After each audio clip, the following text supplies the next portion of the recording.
परमात्मा ने इस मानव शरीर को परमात्मा का मंदिर बताया हुआ है और इसमें सभी देवी देवताओं का वास है। जो कुछ सुन रहे हैं, देख रहे हैं, जितना जो कुछ बाहर मिलता है, वास्तव में इस पूरे शरीर में सब कुछ है। 52 अक्षर इसी में है। 52 अक्षरों की बात की जाए तो यह 52 अक्षर से ही सब कुछ बना हुआ है। इनको जब बोलते हैं तो यही आवाज का एक रूप ले लेते हैं, ध्वनि का रूप ले लेते हैं और संबोधन इन्हीं से होता है। यही अनहद ध्वनियां हैं ब्रह्मांडों में। इन्हीं को अनहद ध्वनियों के नाम से जाना जाता है। और यह अक्षर किस अंग पर कितने अक्षर हैं यह भी विस्तार से जानते हैं, और किस अंग पर कौन से महान देवी देवता बैठे हुए हैं, जो गुरुजनों का मानना है और शास्त्रों में लिखा हुआ है। जो गुरुजनों ने बताया वह जानते हैं कि किस अंग पर कौन सा देवी देवता बैठा हुआ है। तो सबसे पहले तालु से चलते हैं।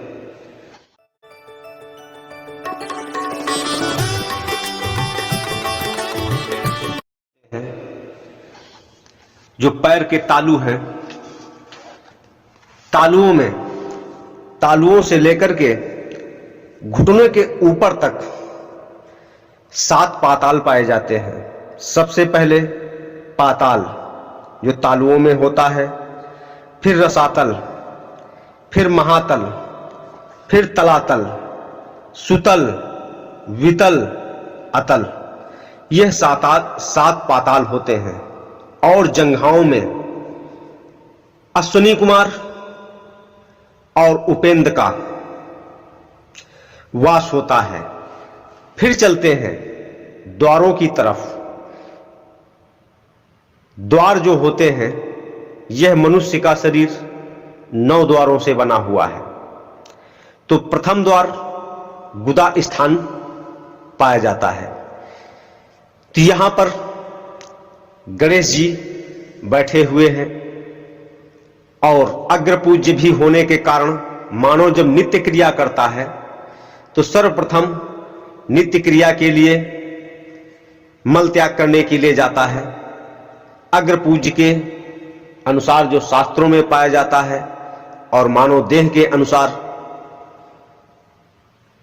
यह क्रिया सर्वप्रथम की जाती है। तो यह सिद्ध लोग भी कहलाता है। और इस अंग पर 4 अक्षरों का वास होता है। व, स, स और सा। यह 4 अक्षरों का यहां पर वास होता है। फिर दूसरा द्वार आता है लिंग इंद्री। यहां पर ब्रह्मा जी और सावित्री बैठे हुए हैं। यहीं से सृष्टि उत्पन्न होती है। यहां पर 6 अक्षर व, भ, म, य, र, ला। यह 6 अक्षर का यहां से प्रादुर्भाव होता है 52 अक्षरों में। और यहीं से सृष्टि की उत्पन्न होती है। मानव स्त्री पुरुष जब संसर्ग की क्रिया करते हैं इन्हीं इंद्रियों से, तो सृष्टि की उत्पत्ति होती है। तो देखा ना, ब्रह्मा जी यहीं पर बैठे हुए हैं। फिर ऊपर चलते हैं नाभि दल पर। नाभि दल, यहां पर विष्णु जी और लक्ष्मी जी बैठे हुए हैं। जब सिद्धियों में सिद्ध करते हैं तो फिर वैकुंठ भी यहीं पर होता है। और क्षीर सागर में विष्णु जी विराजमान रहते हैं। तो देखते हैं कि जल जब पीते हैं तो यहीं पर आकर के पूरा उसका समावेश होता है और विष्णु लक्ष्मी जी यहीं पर बैठे हुए हैं। यहां पर डा, ढा, अड़ा, ता, था, दा, धा, ना, पा, फा, ये 10 अक्षर यहां पर प्रकट होते हैं। और जब इस चक्र को जगाया जाता है, इनको चक्र भी बोलते हैं, तो 6000 श्वासों में इसका जाप किया जाता है। 6000 श्वासों से इसका जाप किया जाता है और यह क्षेत्र सिद्ध हो जाता है, यानी यह चक्र सिद्ध हो जाता है। ठीक इसी प्रकार से जो विशुद्धि चक्र के बारे में बताया, शिशिन इंद्री पर यहां पर ब्रह्मा और सावित्री बैठे हैं, उनका भी 6000 श्वासों में जाप करके सिद्ध किया जा सकता है। और जो मूलाधार चक्र है, गुदा मार्ग, जिसपे अभी बताया, उसको मात्र 600 श्वासों में जाप करके सिद्ध कर लिया जाता है और सिद्ध हो जाता है, यानी जागृत हो जाता है। फिर अब आगे चलते हैं अनहद चक्र पर, यानी हृदय पर। हृदय पर शिव और पार्वती जी बैठे हुए हैं। यहां पर का, खा, गा, घा, अड़ा, चा, छा, जा, झा, या, टा, ठा, यह 12 अक्षर प्रकट हुए हैं। इसको द्वादश कमल भी कहते हैं। इसको भी 6000 श्वासों से जाप करके सिद्ध कर लिया जाता है। बस शोधन हो जाता है, अधिक कठिन परिश्रम करने की आवश्यकता नहीं है। तो यहां पर शिव जी और पार्वती बैठे हुए हैं। फिर आगे चलते हैं विशुद्धि चक्र पर, यानी कि कंठ पर। यहां पर शारदा बैठी हुई है और यह मान्यता भी है कि जिह्वा पर सरस्वती बैठी हुई है। यह सभी लोगों ने सुना होगा। तो यहां पर कंठ पर शारदा बैठी हुई है और यहां पर आ से लेकर के आह तक, यानी 16 स्वर यहां पर अक्षर प्रकट है। इसको खोड़स कमल दल भी कहते हैं। यहां पर मात्र 1000 श्वासों से जाप करके इस विशुद्ध चक्र को जागृत कर लिया जाता है। इन चक्रों को जब जागृत कर लेते हैं तो इसमें कौन सी शक्ति प्रकट हो जाती है, आप सभी लोग जानते होंगे। नहीं जानते हैं तो फिर आगे चल करके बताएंगे। फिर आता है त्रिकुटी स्थान। इसको अग्नि चक्र भी कहा जाता है, जो दोनों भावों के बीच में होता है। यहां पर महाविष्णु बैठे हुए हैं। यहां पर 2 अक्षरों का प्रादुर्भाव होता है, हा और छ, क्षत्रिय वाला छ। यह 2 दल कमल कहा जाता है। इसको भी मात्र 1000 श्वासों में जाप करके इसको जागृत किया जा सकता है, जिसको शिव नेत्र कहते हैं। अधिक परिश्रम करने की आवश्यकता नहीं। अगर कोई जानकार बता देता है तो फिर बहुत ही सहज तरीके से हो जाता है। इसमें अधिक समय बिताने की आवश्यकता नहीं। फिर मस्तिष्क। मस्तिष्क जो है इस पूरे शरीर को चलाता है, संचालन करता है। सभी लोग मस्तिष्क के बारे में विस्तार से जानते हैं। यदि मस्तिष्क काम करना बंद कर देता है तो यह शरीर विक्षिप्तता को प्राप्त हो जाता है। यही पूरे शरीर को आदेश देता है। यदि कहीं खुजली तक होती है तो सबसे पहले इसी को ज्ञात होता है और यह तत्काल हाथों को आदेश देता है वहां खुजलाने के लिए। इसकी स्पीड 900 मीटर सेकंड होती है। इसकी बहुत अधिक रफ्तार है शरीर में, यह साइंस कहता है।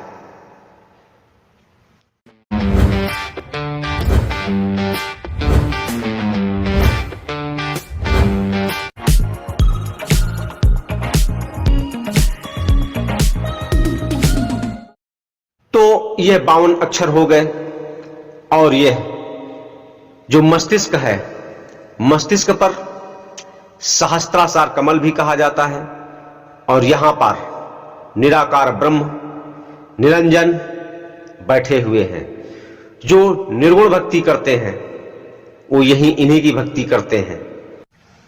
स्वस्थ व्यक्ति 24 घंटे में 21,600 बार श्वास लेता है। निरंजन, ओम, रारंग, सोहंग इत्यादि ये जो 5 मुद्राओं के नाम हैं, इनकी स्वतः ही यह जो स्वर क्रिया इत्यादि की क्रिया नित्य क्रिया में इन सभी का शोधन भेदन हो जाता है। निराकार भक्ति में इनको जपने की आवश्यकता है। जैसे अजपा जाप सोहंग शब्द स्वतः ही जाप हो रहा है। यह शास्त्रों में जो वर्णित है यही महान देवता हैं और इन्हीं से पूरी सृष्टि का संचालन हो रहा है। और इसमें गंगा, यमुना इत्यादि और भी देवी देवता हैं। तो गंगा बाएं नथुने पर, नाक का जो बायां छिद्र है उस पर गंगा जी का वास है और दाएं पर यमुना का। ठीक इसी प्रकार से दाहिने आंख पर सूर्य का वास होता है और बाएं पर चंद्र का वास होता है। इस महान मानव शरीर पर 33 कोटि देवताओं का वास है। 10 करोड़ शंभुओं का वास है, यानी कि 10 करोड़ शंभु यानी शिव के समान देवताओं का वास है और 33 करोड़ आद्या महाशक्ति का वास है, यानी कि आद्या महाशक्ति, आदि शक्ति, परम शक्ति, दिव्य शक्ति, जो आदि दुर्गा, महाकाली, ऐसी शक्तिशाली देवी इस शरीर में 37 करोड़ देवियों का वास है। 10 करोड़ शंभुओं का वास है। 10 करोड़ शंभुओं जैसे यानी शिव जैसे देवताओं का वास है और 33 करोड़ देवता इसमें और घुसे हुए हैं। तो कहने का तात्पर्य मेरा यह है कि जब सब कुछ इसी में है, पूरा ब्रह्मांड इसी में है, परमात्मा भी इसी में बैठा हुआ है, जिसको ईश्वर कहते हैं, भगवान कहते हैं, तो यह तो बहुत ही कम परिश्रम से सिद्ध हो जाएंगे, जागृत हो जाएंगे। यह अक्षरों का जो खेल है, इन अक्षरों की सिद्धि है। अनहद ध्वनियां सब इसी शरीर में हो रही हैं। यह जितने अक्षर हैं यही तो दुनिया है, यही तो अनहद हैं। यह सब नाश हो जाते हैं, विनाश हो जाता है। जब यह शरीर नष्ट होता है तो इसके साथ में यह सब नष्ट हो जाते हैं, यह सब सिद्धियां भी नष्ट हो जाती हैं और फिर जीवन मरण के चक्र में यह चेतन अवस्था, चेतन जीव, आत्मा फंसी रहती है। तो फिर यहां पर प्रश्न उठता है कि फिर किसका चिंतन किया जाए, किसका ध्यान किया जाए, जिससे इस जीवन मरण के चक्र से छुटकारा मिल जाए। यह जितने देवी देवता इस शरीर में बैठे हुए हैं, इनको जगाने की आवश्यकता नहीं है, इनको सिद्ध करने की आवश्यकता नहीं, इनको पूजने की आवश्यकता नहीं है। यह तो नित्य क्रिया के द्वारा, जैसा कि अभी मैंने पहले बताया, यह नित्य क्रियाओं के द्वारा ही सिद्ध हो जाते हैं। किसी न किसी रूप में इनका पूजन कर रहे हैं, इनको सिद्ध कर रहे हैं नित्य क्रियाओं के द्वारा। तो फिर किसकी भक्ति करनी चाहिए? जरा विचार करें, यह मनुष्य शरीर किस लिए मिला हुआ है? क्या सिर्फ मेहनत मजदूरी कमाने खाने के लिए, या फिर भोग भोगने के लिए इसलिए शरीर मिला हुआ है? ऐसा नहीं। यह शरीर उस परम पुरुष की आराधना करने के लिए मिला हुआ है, जो बहुत ही लंबा सफर है। यह जो जीवन मिला हुआ है सिर्फ उसकी आराधना के लिए, उसके ध्यान के लिए, उसकी सिद्धि के लिए यह शरीर मिला हुआ है, उससे प्रेम करने के लिए। यह भक्ति जो परम पुरुष की भक्ति है, उसको सिर्फ सद्गुरु ही बताता है, जो उस स्तर का होगा, यानी कि निराकार ब्रह्म से उठकर के ऊपर की जो भक्ति बताता है, वही उसका रहस्य बताता है। तभी साधक उसकी साधना कर पाता है। वह इस शरीर में नहीं है, वह शरीर से ऊपर है। फिर इस शरीर के ऊपर